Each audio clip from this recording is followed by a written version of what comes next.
பண்பாட்டான குடும்பம். இந்த இடத்துல இவ்வளோ பெரிய ஒரு பண்ணை ஏற்படுவதற்கான வாய்ப்புகளை கடவுள் கொடுத்தார். இவர்கள் பயந்திருந்தனாலே தான் இந்த வாய்ப்பு கிடைத்தது.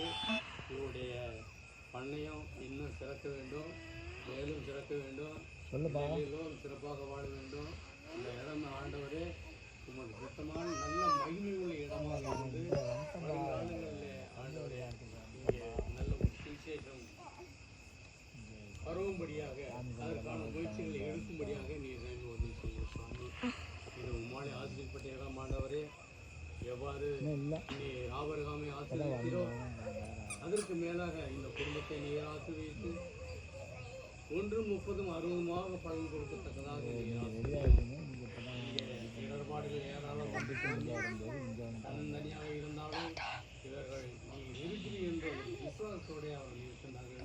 இங்கே சுற்றி விஷப்பூச்சிகள் உண்டு, பாம்புகள் உண்டு. அந்த இடத்திலும் இவர்கள் நல்ல ஒரு முன்னேற்றமான வாழ்க்கையை நடத்தி கொண்டிருக்கிறார். கடவுள் இவர்களோடு இருக்கிறார் என்று நான் நன்கு விசுவாசிக்கிறேன், மக்களும் விசுவாசிப்பார்கள். இந்த இடமானது மிகவும் சிறப்பான இடம், நல்ல இடம்.